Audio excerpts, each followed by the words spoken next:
everyone, and welcome back to my channel. We've got an interesting topic to discuss today.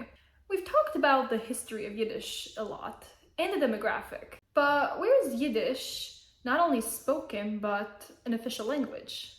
If you guessed the Jewish state of Israel, you're wrong. And if you pictured the bustling Yiddish-speaking communities of New York and thought, surely it's the United States, you're mistaken again. In fact, it's not even the birthplace of Yiddish, Germany, either. There are, in fact, only two places in the world where Yiddish is recognized as an official minority language: Sweden and a small part of Russia called the Jewish Autonomous Oblast. What's the Jewish Autonomous Oblast, you might ask? The Jewish Autonomous Oblast is a region in the far east of Russia, situated right near the Chinese border. At its peak, an estimated 50,000 Jews lived here in this freezing land, once dubbed the Soviet Zion. But how did they end up here in the far end of the world, so far away from other Jewish communities? And why is it nowadays a Yiddish language ghost town? Let's travel back to the start of the establishment of this oblast in the year 1928. At this time, it wasn't actually an oblast or region yet, and it certainly wasn't the Jewish state yet either. It was a small settlement with a train station serving a military base which Russia established after annexing the land from China in 1858. To understand the story of how Jews ended up living in that far-off region of former China, former military base, we need to have a look at how life was for Jews living in Russia. There were few Jews living in Russia in 1721 when Peter the Great declared himself Emperor of Russia. But when Russia annexed a large part of Poland-Lithuania toward the end of the 18th century, a huge Jewish population came with it. Under Tsarist laws instituted by Catherine the Great, Jews lived under the Pale of Settlement, strict regulations of where they were allowed to settle.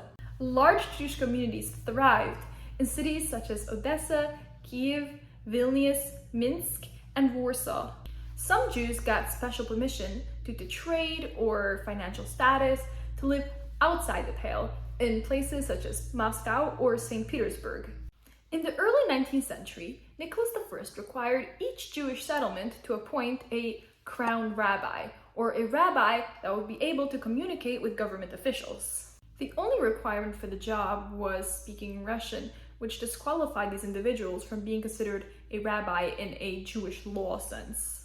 In 1827 began the mandatory Cantonist army enlistment, all including Jewish boys, disproportionately targeting those from poorer families, were taken from home to serve in the army for 25 years. Many younger boys were taken for years of military training and were forced to convert to Orthodox Christianity. The mid-1800s brought the Haskalah, or the Age of Jewish Enlightenment. Jews in the Russian settlements adopted the Russian language, as well as some Russian traditions. With this came an encouragement to get an education or to go through vocational training. Under the reign of Alexander III, a highly anti-Semitic Tsar who ruled from 1881 to 1894, a period of destruction and terror fell on the Jews of Russia.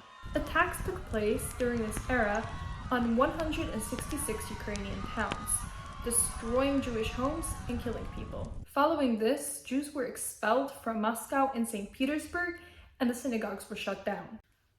By the late 19th and early 20th century, Russia held the largest Jewish population in the world.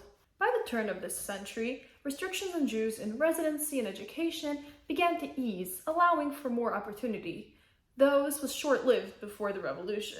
Despite its standing against religion, many Jews supported the movement, tired of suppression under the Tsar. During the Russian Civil War, 1918 to 1920, anti-Semitic pogroms swept across the country. Jews were attacked, killed, and orphaned by the hundreds of thousands. Synagogues were shut down, as well as Jewish schools. Rabbis and teachers were forced to quit teaching the Torah. Keeping Shabbat and kosher were done in secret, as well as other religious practices. By the end of the war, Jewish life was destroyed, and Jews tried to recover from irreparable losses. Many migrated to Poland or other countries since they could choose citizenship under the Peace of Riga. The Pale of Settlement was finally completely dissolved. And here's finally where the Jewish Autonomous Oblast, Еврейская автономная Oblast, or in Yiddish, the Yiddish Autonomous Gegend, comes in. Well, at least the founding idea for it. The early USSR days brought a craving of control over the Jewish population by the leader Joseph Stalin. While he opposed religion and Zionism, he promoted Yiddish culture. His idea was to give Jews a homeland within the Soviet Union where he can manage them, give them their own space, and maybe they wouldn't be so eager to fight for their own land, hence Palestine. It was the socialist, secular alternative to traditional Zionism. He pushed this budding idea of secular Yiddish culture, giving Jews a culture with their own language, but rejected all forms of traditional Judaism and religious practices. The Soviet leadership tried establishing the land there, hoping to generate a population in order to strengthen the border. In 1928, Stalin passed a decree allowing Jews to settle there. They publicized it as a place for agriculture and farming. It didn't only attract Jews, though. Others were interested as well, due to the right of property ownership there. But once there, it wasn't as glamorous as it was made out to be. The territory was mountainous, swampy, and forested, which wasn't really good for growing crops. 654 Jews arrived there in the spring of 1928, but by fall they left due to the poor conditions. There were floods, crops were failing, and anthrax were demolishing their livestock. But Stalin didn't give up on his ideas so easily. On May 7, 1934, it was officially declared the Jewish Autonomous Oblast, with Birobidzhan being its capital city. Promotional ads were posted everywhere, encouraging Jews to go settle there, promising a wonderful new life in their Zionist paradise. There were Yiddish novels, leaflets, and even films, all designed to appeal to the eye. The film Seekers of Happiness is a remaining example of this time. It portrays a Jewish family happily living life in the new Jewish settlement, hoping to give the message, this could be you. Here's a short clip of it. Добрый вечер. Добрый вечер. Натан, где же вы взяли наш таз? А это ваш таз? Ну да. Это Пия. Возьмет? It semi-worked. Jews flocked there from not only the USSR, but outside as well. The Yiddish language newspaper, Birobidzhan Steden, or the Birobidzhan Star, began printing, and even street names were named after Yiddish authors. The most notable, Shulam Aleichem Gas. Life in the oblast was overwhelmingly secular, both due to propaganda and official restrictions on religion. Prior to the Second World War, a whopping 70,695 Jews called the Jewish Autonomous Oblast their home. While suffering the major losses of the Jewish population due to the Holocaust, Birobidzhan was considered a refuge for survivors, though only a handful actually ended up there. This is when the Jewish Autonomous Oblast hit its peak, with between 46,000 and 50,000 Jews living there in 1948, about a quarter of the population. One synagogue was open then, but it didn't stay operational for very long, as it was shut down in the 1960s after a fire. Now, onto the Cold War era. According to a 1959 census, there were just over 14,000 Jews living there. The cause of this 50% drop? The establishment of the State of Israel, the Jewish state, mixed with the frustration of those living there from the consistent suppression of their religion. Jews herded there from all over Europe, and from this eastern Russian region as well.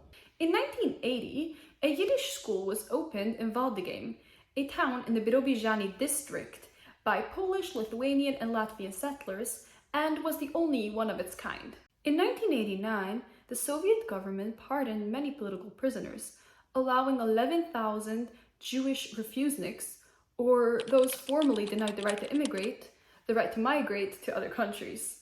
At that time, the Jewish population of the Jewish Autonomous Oblast was less than 9,000 individuals. With the collapse of the Soviet Union in 1991, the Jewish Autonomous Oblast became a federal district of Russia, but at that point, less than 2% of the population there was actually still Jewish. In 1996, 872 Jewish individuals immigrated to Israel from Birobidzhan, yet lessening the population there. And how's the region doing in the 21st century? Is there any Jewish or secular Yiddish life to speak of in the Jewish Autonomous Oblast? Well, as of the year 2000, there were several Yiddish language instruction schools in Birobidzhan, in which young children were given classes to teach them Yiddish, as well as cultural aspects, such as song and dance. A Yiddish radio station was regularly programmed, and the Birobidzhan Steden was still printing a section in Yiddish. As of 2010, Yiddish remained the language of instruction in just one of Birobidzhan's public schools, although several others have compulsory Yiddish language classes for its students, about 25% of Birobidzhan students, although a lack of interest means most of them can't actually speak it. As of 2012, a small percent of the population there still spoke Yiddish, mostly seniors. But a new kindle of Jewish life there emerged as a Chabad-sponsored synagogue was established. Additionally, the Shulam Aleichem Amor State University offered Yiddish courses to help spread and keep the language alive. As of 2017, there is a minyan, or prayer group, every Friday night and Saturday for the Shabbat services, and kosher meat is delivered there, which continues on to serve the tiny community there. Today, Jews make up barely 1% of the population of the former Soviet Zion. And although there may be more Jewish heritage than we'd expect, intermarriage blended whatever secular Judaism was left there. Since, according to Jewish law, Jewishness is passed down maternally, most descendants from settlers there who still reside there would not be considered Jewish, but descendants of a fascinating Soviet experiment and a rocky history. The past isn't completely lost. Within the Oblast, there are still Yiddish street signs, and cultural festivals are held to honor the roots of this region. From establishment through questionable propaganda to eventual failure and life today, this was the complete history of Russia's Jewish Autonomous Oblast. And now I'd like to hear from all of you. Do you think the establishment of a Jewish homeland within Soviet Russia could have succeeded if it was done on a more desirable terrain? Or was it destined to fail from the start due to mass immigration once a better option opened, Israel? Please leave your comments and thoughts below. Don't forget to like this video if you learned something new, and subscribe to my channel for more Yiddish culture and history content. Thanks for watching, and I'll see you in the next one. Tack för idag, lihitraot, tschüss, and auf Wiedersehen!